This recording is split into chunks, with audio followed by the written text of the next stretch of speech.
중과국 대미사일 부대 전체 지휘관들에게 고소합니다.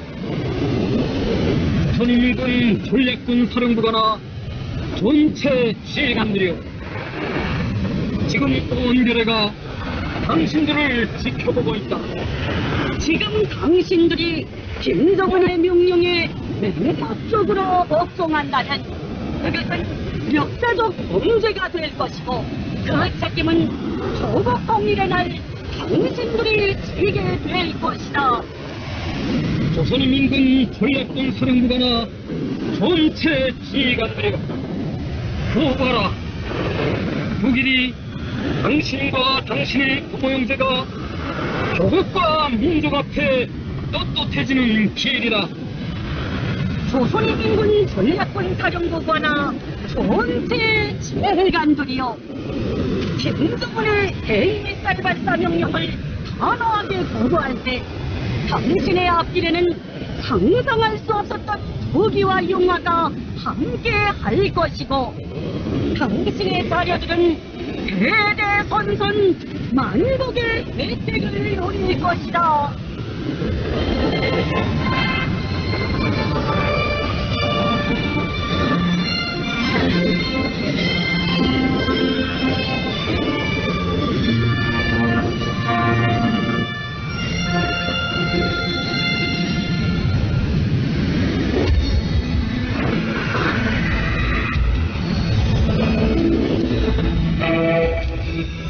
국내와 대내외 관계, 남관에서 나서는 첨예한 문제들을 심도 있게 분석평가하고 그 해결 방도를 찾아보는 방송 대담 시간입니다.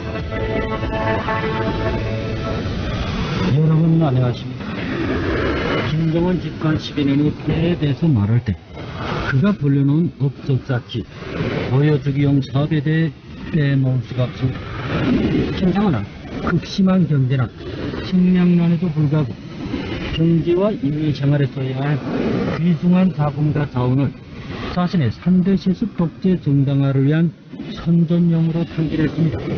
더구나 이런 대체무익한 업적 쌓기, 보여주기용 사업들은 지금까지도 계속되며 피해를 주고 있습니다. 올 시간에는 이와 관련해 이야기를 나눠보도록 하겠습니다. 안녕하십니까? 안녕하십니까? 네. 김정은 집권 12년간 핵과 미사일 개발 못지않게 벌려놓은 수많은 업적 쌓기, 보여주기용 사업들에도 정말 많은 국가 자원이 탕진됐습니다. 경제와 인민생활, 특히 식량난 해결을 위해 써야 할 귀중한 국가 자원을 쓸데없는데 낭비된 것입니다.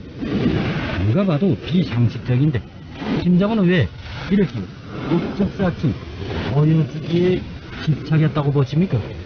네, 세습 독재 체제의 근본적인 속성 때문입니다. 세습이라는 전근대적이고 비상식적이며 반동적인 행위를 무마하기 위해서는 후계자가 위대하고 탁월하며 영재적인 능력을 갖춘 지도자라는 인식을 심어줘야 합니다. 김씨 일족 3대 세습자 김정은이 집권 초기 각종 업적 쌓기, 보여주기식 사업들을 대대적으로 벌려놓은 이유입니다.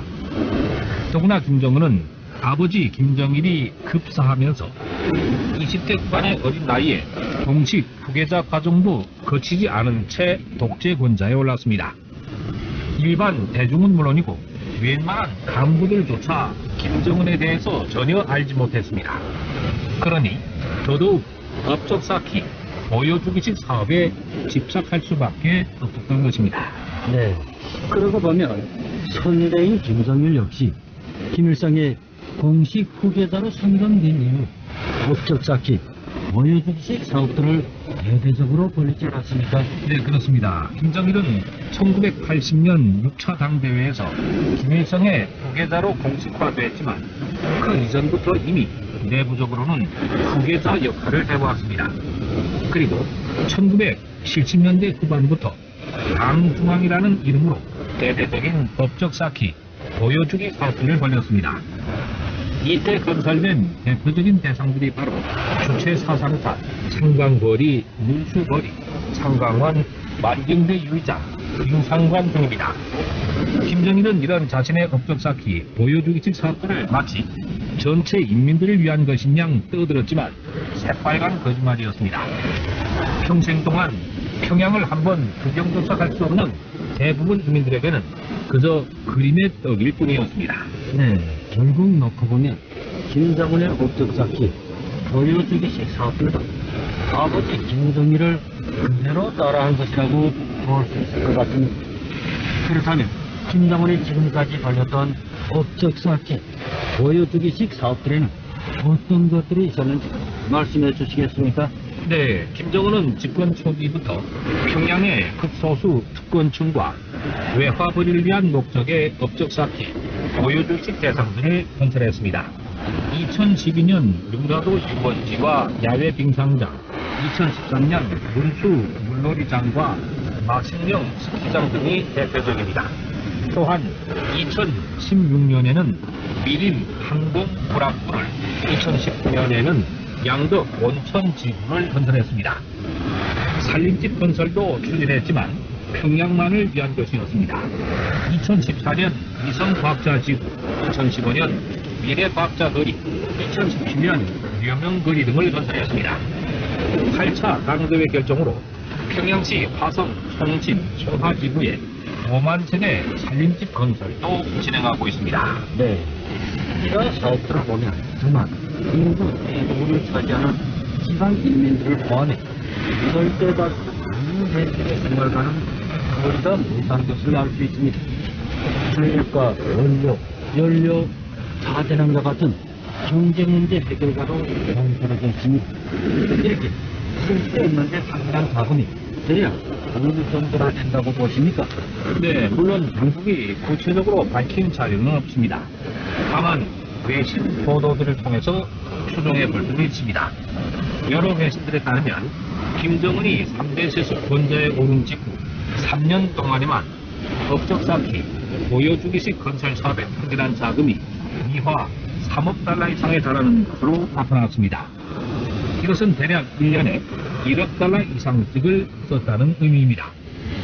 사업이 집중적으로 벌어진 시기를 2010년대 후반까지로 한정시켜 본다고 가정해도 업적 쌓기, 보여주기식 건설 사업으로 날려버린 자금이 최소 6에서 7억 달러 정도 될 것이라고 추정해 볼 수 있습니다. 네, 사실 일반 사람들은 7억 달러의 돈이 어느 정도나 되는지 잘 알지 못하는 경우가 많습니다.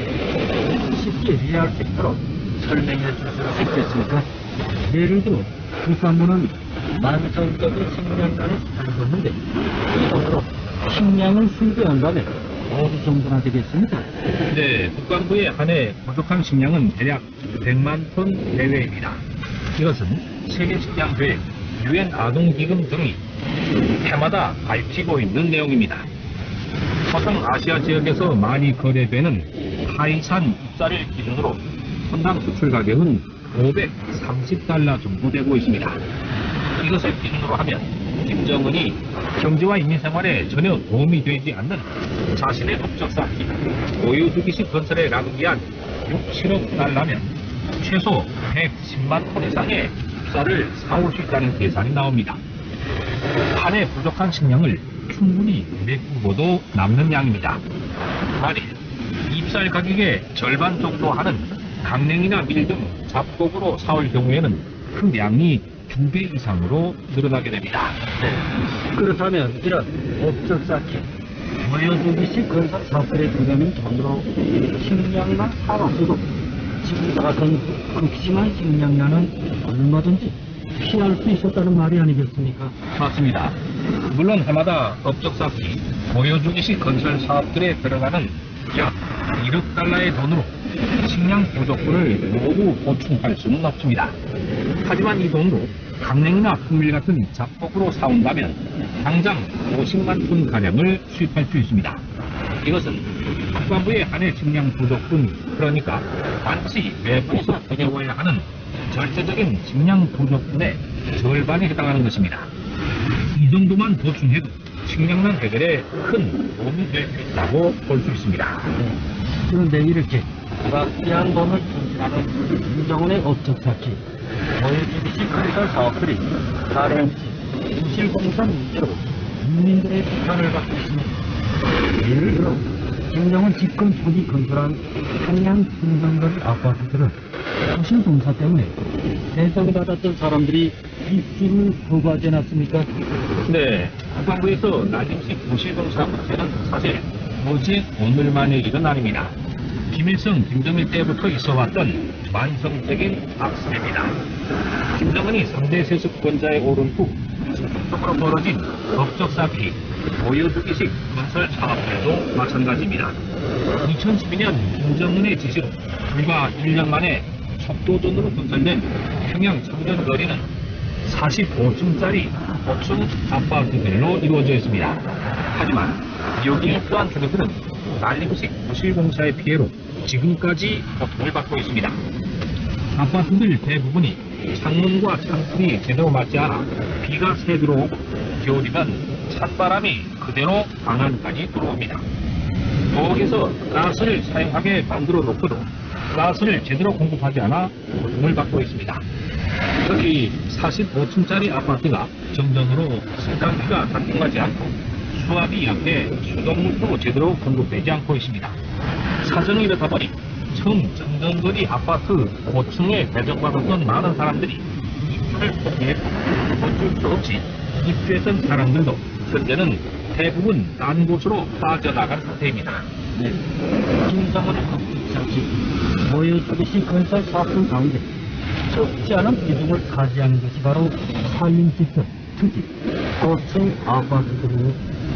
시민들의 생명과 직결되는 매우 중요한 문제인데 난림식 부실공사가 얼마나 심각한 수준을 좀 더 구체적으로 말씀해 주시겠습니까? 네, 지난 2017년 지어진 여명거리를 예를 들어 보겠습니다.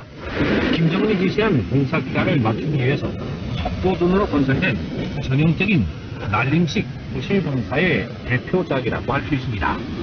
당시 당국은 초고층 아파트로 분류되는 270m 높이의 여명거리 70층 아파트 골조 공사를 불과 74일 만에 끝냈다고 선전했습니다. 선진국들에서도 이 정도 높이의 고층 건물을 짓는데 보통 몇 년이 걸립니다. 벼락과 지진, 강풍 등 각종 자연재해로부터 안전한지, 상하수도, 전기 분구, 화재 사고 등 모든 안전 문제들에 철저히 대비해 설계와 시공을 하기 때문입니다. 더군다나 고층 건물일수록 콘크리트 붙는 시간도 늘어나기 마련입니다. 건설 부분에서 상식처럼 하는 말도 세멘트는 100년 동안 붙는다는 것입니다. 그런데 이 모든 것을 무시하고 난림식 속도전으로 건설한 70층짜리 초고층 아파트가 과연 안전할 수가 있겠습니까? 김정은은 자신은 절대로 살지 않을 그런 부실 아파트를 지어놓고 국민 사랑과 업적을 끌어들고 있는 것입니다. 네, 실제로 지난 2014년 평양에서 새로 지은 23층짜리 공정 아파트가 문제되는 사고가 일어났습니다.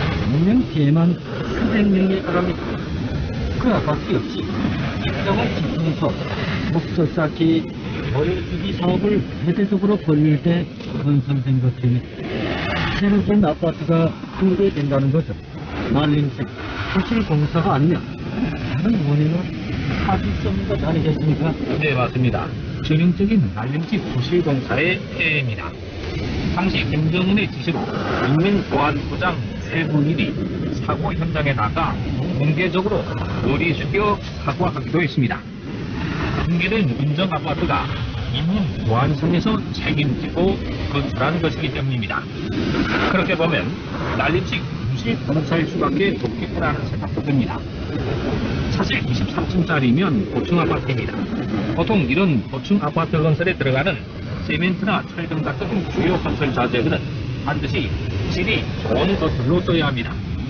하지만 인민보안청은 질이 좋지 않은 국산 건설 자재를 썼거나 건설 협정도 제대로 지키지 않는 난림식 부실공사를 했을 가능성이 높습니다. 그렇지 않고서는 새로 지은 고층 아파트가 완전히 붕괴되는 사고는 있을 멈출 수 없기 때문입니다. 수백 명의 생명을 앗아간 평양 금정아파트 붕괴 참사는 김정은의 업적 쌓기 보여주기식 건설 사업의 정체를